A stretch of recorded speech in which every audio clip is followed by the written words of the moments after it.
Ya, bismillahirrahmanirrahim. Assalamualaikum warahmatullahi wabarakatuh. Selamat datang di kelas kuliah kimia organ 2.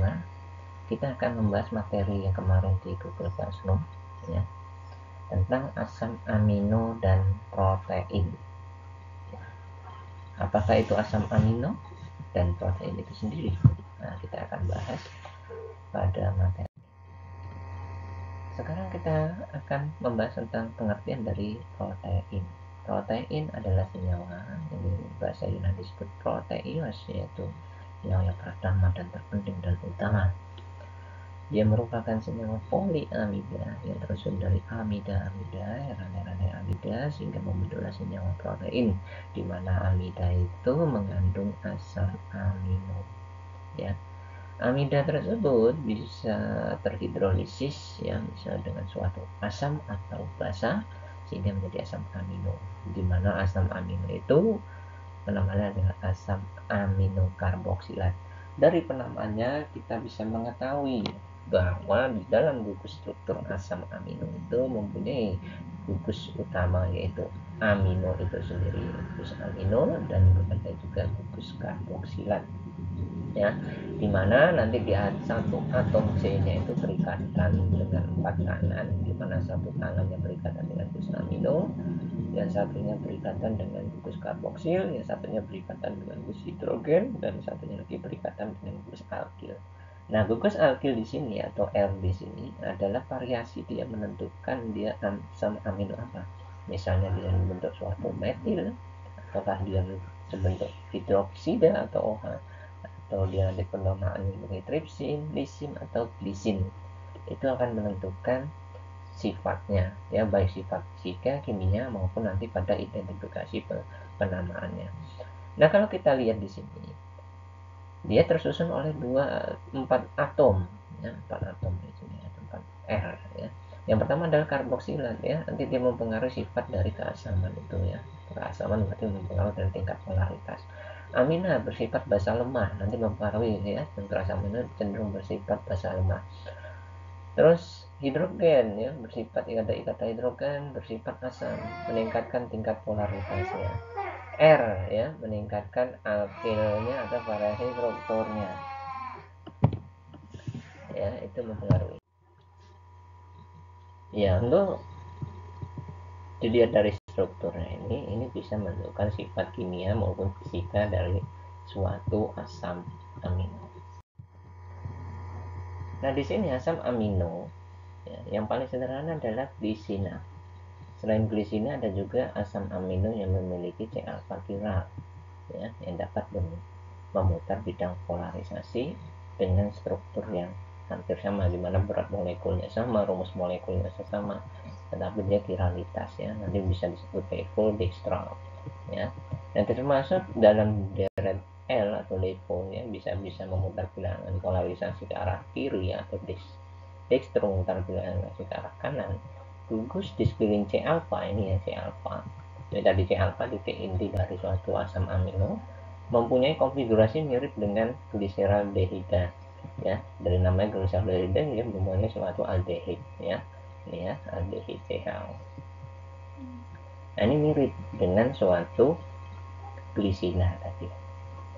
Bidang polarisasi, ya, sama, ya, ada ikatan hidrogen, sini NH2, ini R-nya tergantung, ini, ya, karboksilatnya.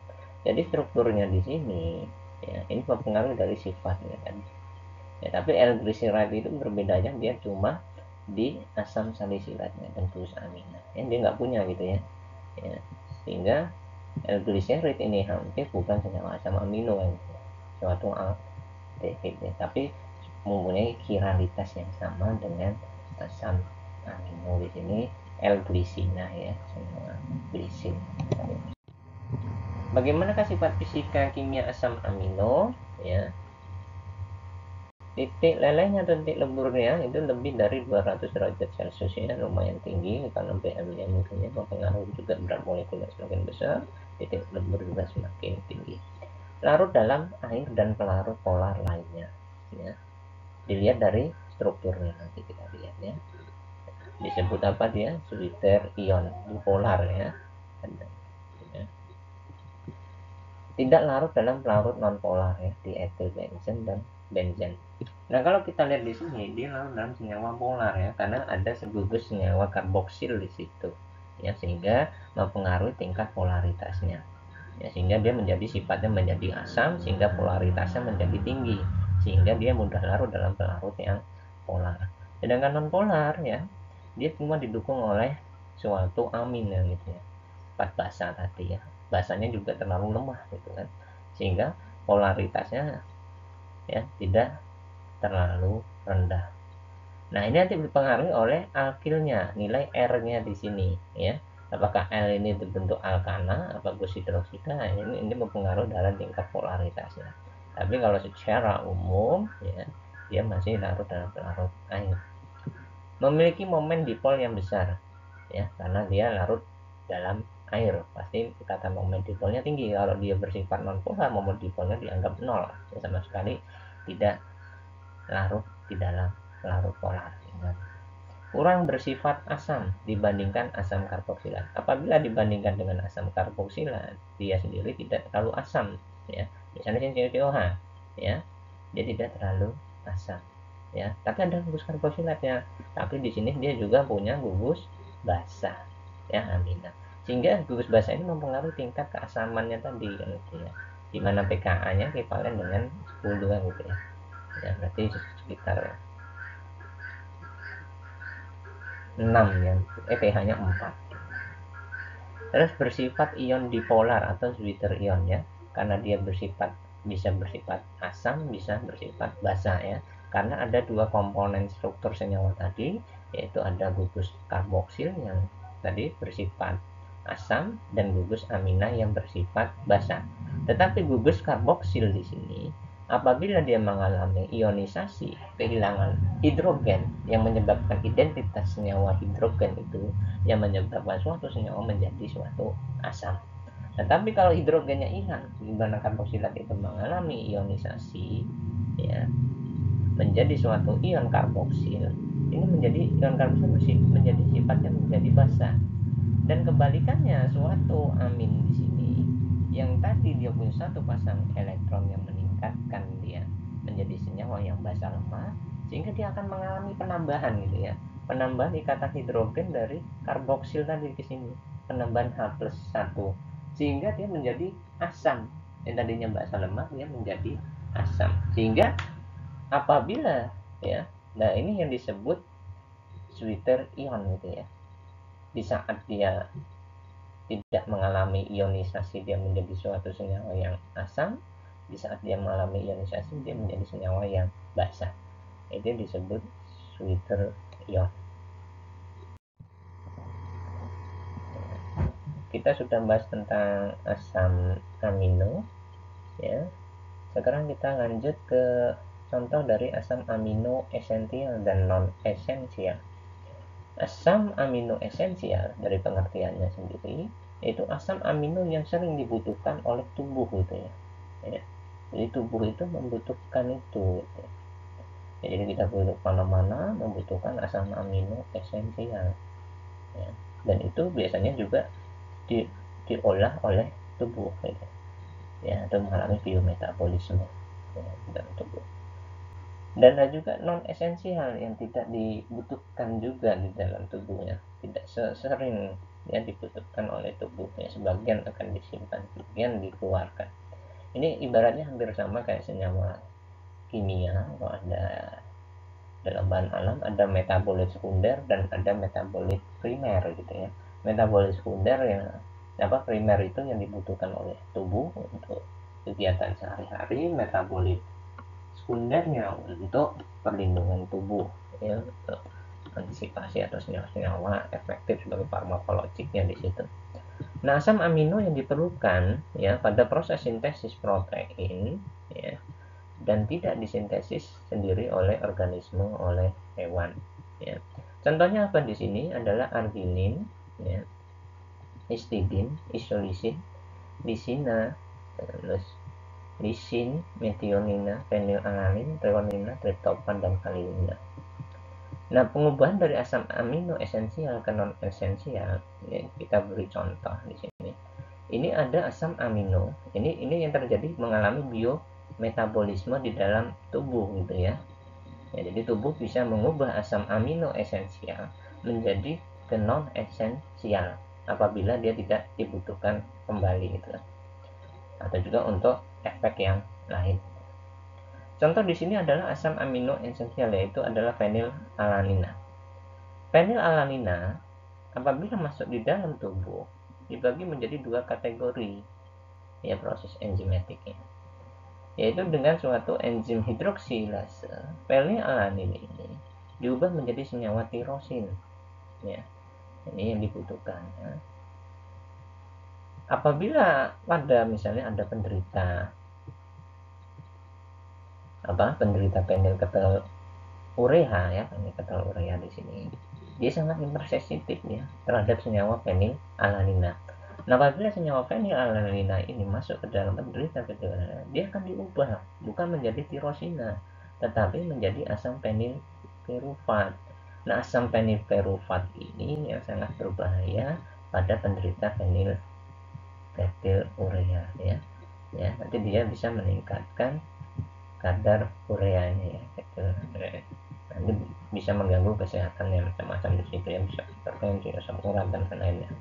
Nah, ini penggunaan fenilalanina. Jadi apabila dia mengandung makanan yang mengandung fenilalanina atau bisa kayak pemanis buatan gitu ya, seperti aspartam gitu ya, nah, itu mengandung fenilalanina, itu berbahaya sekali bagi penderita PKU ya. Jadi harus diperhatikan ya.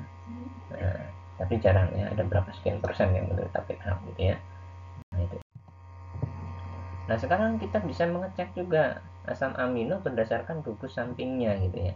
Gugus samping dari R-nya tadi kan, gimana tadi atom C tadi atau chain chiralnya tadi, C alpha chiral, di mana ada C alpha chiral itu berikatan dengan suatu karboksila yang jelas, terus suatu amin dan suatu ikatan hidrogen dan R itu sendiri. Nah, R ini adalah yang menentukan ya sifat dari suatu asam amino ya, dan penamaannya juga. Contoh yang di sini ya. Di sini dia mengandung gugus karboksil ya, R-nya. Sehingga nanti dia mempengaruhi dari sifat keasamannya tadi ya. Cenderung asam amino ini cenderung bersifat asam ya. Terus cenderung dia bersifat polar gitu ya. Bersifat asam dan polar larut dalam air. Kalau kita lihat di sini, dia mengandung R-nya ada 3 gitu ya, atau C-nya ya. 1, 2, 3 gitu ya. Dia termasuk asam propanoat gitu ya. Nama trivialnya ada asam glutamat ya. Ya di sini ya, disebut asam glutamat ya karena termasuk karboksilat ya, dikasih penamaan depan asam glutamat ya. Ini adalah starting material pada pembuatan MSG ya, monosodium glutamat ya, atau perasa itu ya, penyedap rasa itu ya, MSG, dimana asam glutamat tadi ya diberikan gugus sodium di situ ya, berikatan pada gugus mono, ada satu ya gugus sodium Na nya di situ. Terus yang kedua di sini dia punya gugus alkil ya. Alkilnya dalam bentuk iso ya, ini ya, isobutil ya, isobutil ya, ini isobutil ya. Isobutil ya, P4 ya, isobutil. Dan ada gugus amina ya, ini cenderung disebut lisina, ini cenderung bersifat basa atau non polar ya. Dan juga valina ya, ini bersifat netral tapi dia cenderung non polar ya, karena cuma alkil saja rantai sampingnya ya, karena rantai samping ini makin panjang rantai sampingnya semakin non polar pula itu senyawa. Dan ada juga serina ya, mengandung alkohol di sini, gugus metanol ya di sini ya, serina. Ini cenderung rantai samping senyawa yang polar tapi dia amino yang netral ya, sama-sama. Kalau asam glutamat itu bersifat asam, di sini bersifat basa, valina bersifat asam netral tapi non polar, serina bersifat netral tapi samping polar ya. Nah, di sini R itu menentukan sifatnya gitu ya. Jadi gugus-gugus itu menentukan sifat suatu senyawa ya. Nah itu juga yang kita pelajari dari kemarin-kemarin ya. Berikutnya bagaimana untuk memperoleh ya asam amino ini ya, gitu ya. Bagaimana cara pembuatannya? Dengan cara melakukan sintesis. Yang pertama adalah dengan cara sintesis Strecker ya. Ini dipopulerkan oleh Strecker pada tahun 1850 dengan cara 2 tahap. Tahap pertama dengan reaksi antara aldehid dengan amonia dengan katalis asam sianida. Yang kedua adalah hidrolisis senyawa aminonitril. Ya, jadi setelah tahap 1, senyawa yang dihasilkan dihidrolisis, bukan dengan senyawa aminonitril. Kita lihat ya prosesnya. Starting material yang digunakan di sini adalah senyawa asetaldehida ya, suatu aldehid ya. Asetaldehida atau disebut juga ini etanal ya. Nah, etanal atau asetaldehida di sini ya direaksikan dengan suatu amonia ya, gas amonia. Di mana gas amonia di sini? Kita kembali lagi ya. Di sini dia mempunyai ikatan hidrogen, 3 atom hidrogen. Di mana ikatan hidrogen di sini cenderung bersifat apa? Parsial positif. C di sini cenderung bersifat nukleofil ya. O di sini juga berpengaruh ya. Bersifat parsial negatif apabila dia kehilangan 1 atom hidrogen di sini. Nah, karena dia bersifat parsial negatif, biasanya N di sini menyerang ke gugus C karbonilnya diserang ya, berikutnya menarik N. Sehingga O di sini ya, ikatan rangkap O di sini terputus gitu. Sehingga dia akan kelebihan O di sini, kelebihan elektron ya, kelebihan elektron ini menyebabkan sifat O di sini menjadi parsial negatif, sehingga dia akan menarik ya H yang ada yang berikatan di sini ya menjadi OH ya. Ya, sehingga akhirnya dia mengeliminasi air ya H2O ya menjadi CHNH2 H2O mengalami eliminasi membentuk suatu apa nih suatu alkena ya. Alkena yang terbentuk menjadi asam dengan suatu asam sianida menjadi 2 amino propanonitril. 2 asam amino propanonitril yang terbentuk pada tahap 1 tadi itu akan mengalami hidrolisis oleh senyawa aminonitril ya. Ini ya 2 amino hidrolisis dia menjadi senyawa alanina ya, di mana sianida tadi akan lepas dan masuklah senyawa karboksil di dalamnya ya.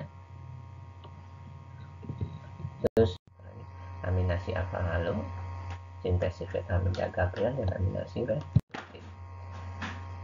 Nah, reaksi berikutnya itu reaksi asam amino. Reaksi apa yang bisa terlibat dari reaksi asam amino? Yang pertama adalah sifat dari Zwitter ion tadi ya, keamfoteran dari asam amino. Apabila asam amino yaitu dalam kondisi asam tadi ya, kalau dia kondisinya asam, dia akan melepaskan suatu kation gitu ya, yaitu H+ di sini. Ya. H+-nya dilepaskan ya, membentuk suatu kation gitu ya. Nah, kation ini yang terbentuk ya. Ini menyebabkan sifatnya ya, cenderung menjadi asam ya. Kalau dia dalam suasana basah ya, dia akan mengalami ionisasi ya, karboksilat tadi ya menjadi CO min ya. Dan NH3 tadi akan menerima gitu, H+-nya. Sehingga ini menyebabkan dia menjadi suatu anion ya, bersifat basah ya, dan bermuatan negatif COH. Sedangkan kation dia bermuatan positif ya, pada H+-nya ya, gitu ya. Jadi kalau kation nanti yang membuat dia menjadi positif ya, jika senyawanya adalah dari gugus aminanya, sedangkan pada anion yang menyebabkan dia bermuatan negatif adalah ion karboksilnya ya.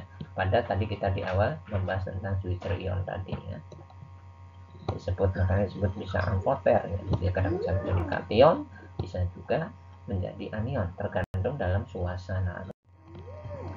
Yang kedua, ya, dengan cara asilasi, ya. Ini ada suatu senyawa diester, ya, COOCH3, ya, dengan suatu lisin, ya. Ini dia bisa mengikat, ya, terjadi ikatan dari tadi suatu lisinnya ini dia mengalami proses ionisasi, ya, ya di sini, ya, dia masih dalam suasana, kalau kita lihat di sini positif, ya, kalau dia positif di sini dia menjadi anion, ya, posisinya ini negatif, ya, ini menjadi suatu anion, ya, sehingga bermuatan parsial. Dia akan menyerangkan nukleofilik di sini menjadi N-asetil-lisin. Ini yang biasa disebut ikatan terkonjugasi, ya. Ikatan konjugat, nanti kita bahas, ya, ikatan polipeptida namanya, ya, habis ini. Dan hasil sampingnya adalah asam asetat. Yang ketiga adalah reaksi dengan suatu nihidrin, ya. Nihidrin itu nanti dia membentuk suatu reaksi kompleks sometri, ya, atau membentuk suatu reaksi kolorimetri, ya, di mana nihidrin ini apabila berikatan dengan asam amino, ya, dia membentuk warna ungu hemen atau biru keunguan, sehingga nanti apabila dideteksi dengan spektrovisibel dia akan memberikan nilai observasi atau juga melakukan identifikasi secara kualitatif, ya. Oh, mana ungu nih, tetesin asam amino, ini berarti dia mengandung asam amino, ya, ya, karena punya gugus tadi, ya, membentuk kompleks dari N-nya tadi, ya. Semakin tinggi kandungan N-nya, semakin tinggi pula warna intensitas.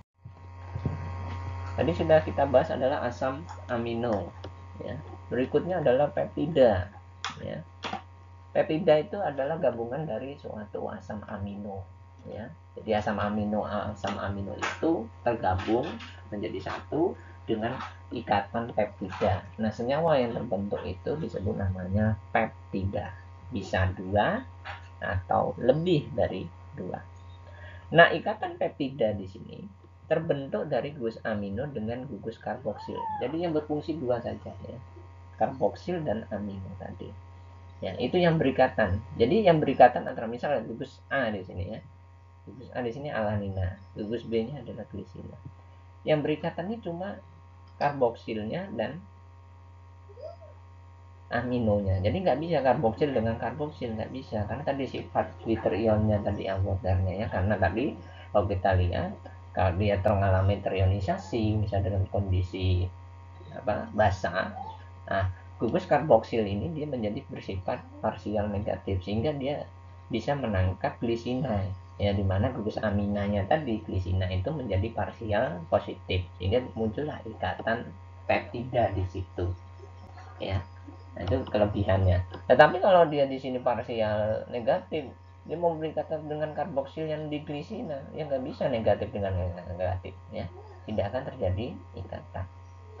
Nah, di sini kalau kita lihat alanina dan glisina ini bereaksi, gitu, ya, antara alanin dia berikatan dengan gugus karboksilnya dan glisina adalah gugus aminonya, ya, terus mengalami hidrolisisnya. Nah, hasil yang ikatan yang terbentuk adalah ikatan peptida, gitu, ya. Nah, ini suatu peptida menjadi senyawa alanina glisina, ya. Jadi alanil glisina. Jadi sebagai substituennya adalah alanina tadi, ya. Inanya menghilang, ya. Ya, nah, menjadi il, ya. Ya. Jadi ina diganti il, ya, sebagai substituen menjadi alanil glisina. Di lantai utamanya glisina. Nah, penyusunannya bagaimana? Penyusunannya berdasarkan abjad, ya. Jadi glisina menjadi abjadnya terakhir, ya. Di awal. Jadi kalau di awal menjadi substituen, yang glisinanya sebagai rantai utamanya karena abjadnya AB, ya. G, ya, terakhir suatu peptida. Nah, coba kita lihat di sini, ya. Ini ada 3 asam amino, ya. Yang di kiri ini adalah alanina. Yang di tengah ini adalah tirosin. Yang di sini yang merah ini adalah glisina, ya. Ada 3 asam amino yang berikatan pada tirosin, ya, asam amino. Nah, ini karbos. Ya. Nah, ini dia berikatan dengan basa. Ya. Di sini dia berikatan dengan basa juga ya, karboksilnya. Ya, jadi karboksilnya.